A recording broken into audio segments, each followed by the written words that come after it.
নমস্কার, খবর শুনছেন এম টুডে নিউজ চ্যানেল থেকে। জানাবো আজকের বিশেষ বিশেষ খবর। বাছাই করা খবরগুলো পেতে চ্যানেলটিতে সাবস্ক্রাইব করে পাশে থাকা বেল আইকনটি অল করে রাখুন। শুরুতেই হেডলাইন্স। তাপপ্রবাহের পরিস্থিতি। আগামী দুদিন রাজ্যের সমস্ত সরকারি স্কুলে ছুটির ঘোষণা করলেন শিক্ষামন্ত্রী। মধ্যপ্রাচ্যের বিভিন্ন দেশ থেকে কূটনীতিক ও সেনার পরিবারের সদস্যদের সরিয়ে নিচ্ছে আমেরিকা। জায়গাটি ভয়ঙ্কর স্থান হতে পারে। মুলুকে অবৈধ অভিবাসীদের ধরপাকড়কে কেন্দ্র করে উত্তপ্ত পরিস্থিতি। গ্রেপ্তার 400। লস অ্যাঞ্জেলসে ফের কারফিউ লাগু। অনলাইনে বুকিংয়ে প্রতারিত হলে টাকা চলে যায়, পরে অভিযোগ জানালে কী হবে? বিধানসভায় প্রশ্ন অধ্যক্ষ বিমান বন্দ্যোপাধ্যায়। বোমা বাঁধার সময়ে বিস্ফোরণ, মৃত এক। বোমা বাঁধার সময়ে বিস্ফোরণের জেরে মৃত্যু হল এক যুবকের। মৃতের নাম চান্দু শেখ, বয়স 30। তার বাড়ি মুর্শিদাবাদের ডোমকল পুরসভা 4 নম্বর ওয়ার্ডের লেবুতলায়। 4 ঘন্টা নয়, এবার একদিন আগেই দূরপাল্লা ট্রেনের রিজার্ভেশন চার্ট।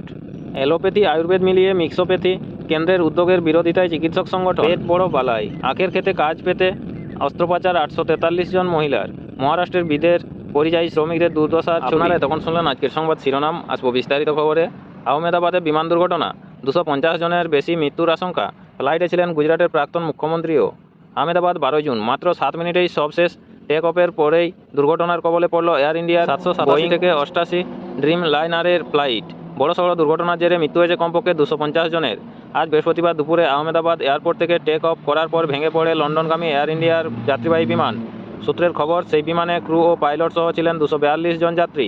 সকলেরই মৃত্যুর আশঙ্কা করা হচ্ছে। বিমান দুর্ঘটনার খবর নিশ্চিত করেছে এয়ার ইন্ডিয়া কর্তৃপক্ষ। জানা গেছে, টেক অফের পরেই এটিসির কাছে মেডে কল করে দুর্ঘটনার কবলে পড়া বিমানটির পাইলট। টেক অফের পর নিয়ন্ত্রণ হারিয়ে ফেলে এয়ার ইন্ডিয়ার বিমানটি। তারপরে আহমেদাবাদ এয়ারপোর্টের বাইরে মেঘানী নগর এলাকায় একটি নির্মীয়মান বিল্ডিং ও চিকিৎসকদের হোস্টেলে ধাক্কা মারে এয়ার ইন্ডিয়ার বিমানটি। মুহূর্তে দাউ দাউ করে জ্বলে ওঠে। সূত্রের খবর, যাত্রীবাহী বিমানটি ভেঙে পড়েছে বস্তি এলাকায়, তাই হতাহতের সংখ্যা আরও বাড়তে পারে।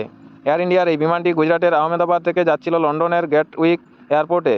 জানা গিয়েছে, এয়ার ইন্ডিয়া এয়ারলাইন্সের বিমানটিতে ছিলেন গুজরাটের প্রাক্তন মুখ্যমন্ত্রী বিজয় রূপানি। উদ্ধার কাজ শুরু হয়েছে।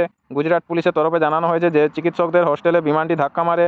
সেখানে সেই সময় লাঞ্চ করছিল মেডিকেলের বহু পড়ুয়া, যার মধ্যে মৃত্যু হয়েছে 5 জনের।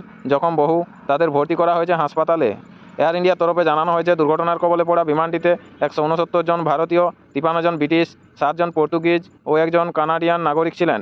ইতিমধ্যেই উদ্ধার কাজ শুরু হয়েছে। দুর্ঘটনাস্থলে পৌঁছেছে দমকল, অ্যাম্বুলেন্স, পুলিশ, এয়ারপোর্টের আধিকারিকরা। গোটা এলাকা কালো ধোঁয়ায় ঢেকে গিয়েছে। দ্রুত গতিতে চলছে উদ্ধার কাজ। গুজরাটের বর্তমান মুখ্যমন্ত্রী ভূপেন্দ্র প্যাটেলকে সব রকম সাহায্যের আশ্বাস দিয়েছেন কেন্দ্রীয় স্বরাষ্ট্রমন্ত্রী অমিত শাহ। আপনাদের সকলকেই বলা হচ্ছে, যারা নিয়মিত গুরুত্বপূর্ণ খবরগুলো শুনতে চান অবশ্যই আমাদের চ্যানেলটি সাবস্ক্রাইব করে রাখুন। ফিরে আসবো খবরে। মধ্যপ্রাচ্যের বিভিন্ন দেশ থেকে কূটনীতিক ও সেনার পরিবারের সদস্যদের সরিয়ে নিচ্ছে আমেরিকা। জায়গাটি ভয়ঙ্কর স্থান হতে পারে, আশঙ্কা ট্রাম্পের। ওয়াশিংটন। মধ্যপ্রাচ্য ও পশ্চিম এশিয়ায় কি যুদ্ধ পরিস্থিতি আসন্ন? কারণ মার্কিন প্রেসিডেন্ট ডোনাল্ড ট্রাম্পের মন্তব্য ও আমেরিকার প্রশাসনের পদক্ষেপে চাঞ্চল্য সৃষ্টি হয়েছে।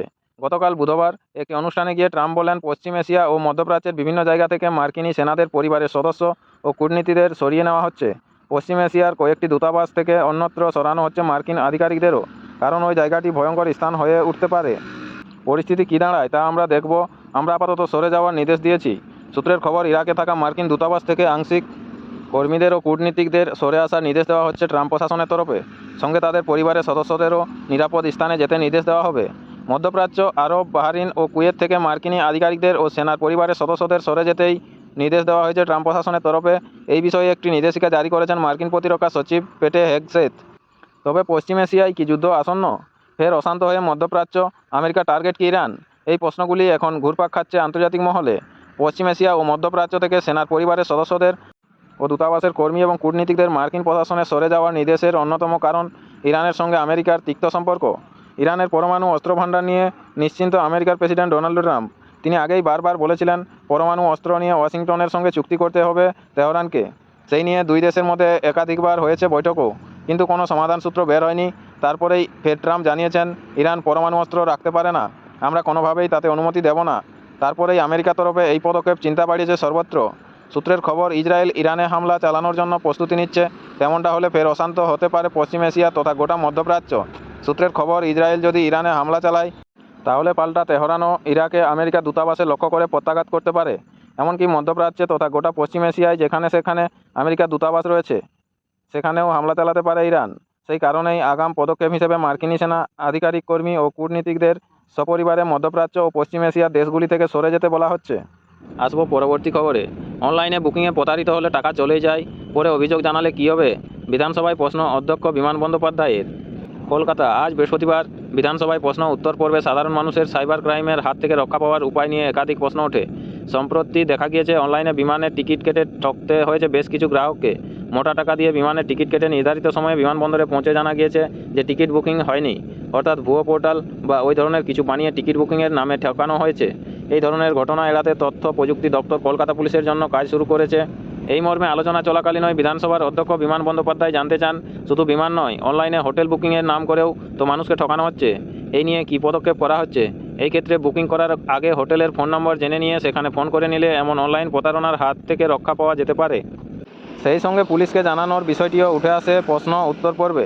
তখন ওই অধ্যক্ষ বলেন, অনলাইন বুকিংয়ে প্রতারণা হলে টাকা তো আগেই চলে যায়, পরে অভিযোগ জানালে কী হবে? এর কোনো সুরাহা রয়েছে? সেই সঙ্গে এই বিষয়ে পুলিশকে আরও সক্রিয় বা তৎপর হওয়ার প্রয়োজন রয়েছে বলেও তিনি জানিয়েছেন। এদিন হাওড়ার আমতার বিধায়ক সুকান্ত পালের অতিরিক্ত প্রশ্নের উত্তরে সাইবার ক্রাইম সংক্রান্ত হেল্পলাইন নম্বরও জানিয়ে দেওয়া হলো বিধানসভায়। 1930 নম্বরে ফোন করলেই অনলাইন প্রতারণার ক্ষেত্রে সাহায্য মিলবে। এছাড়াও বেঙ্গল সিলিকন ভ্যালিতে ইতিমধ্যেই ব্যাপকভাবে এই প্রতারণা ঠেকাতে কাজ শুরু হয়েছে বলেও জানানো হয়েছে। সাইবার ক্রাইম নিজেও রাজ্য সরকারি কর্মী, পুলিশ থেকে শুরু করে সাধারণ মানুষকে প্রশিক্ষিত এবং সজাগ করার জন্য একাধিক পদক্ষেপ গ্রহণ করেছে রাজ্য। নমস্কার, এখনকার স্থানীয় সংবাদটি এই পর্যন্তই। পরবর্তী সংবাদটি পেতে চ্যানেলটিতে সাবস্ক্রাইব করে পাশে থাকা বেল আইকনটি অল করে রাখুন। সবাই ভালো থাকুন, সুস্থ থাকুন। দেখা হচ্ছে পরের আপডেট খবরটিতে। ধন্যবাদ।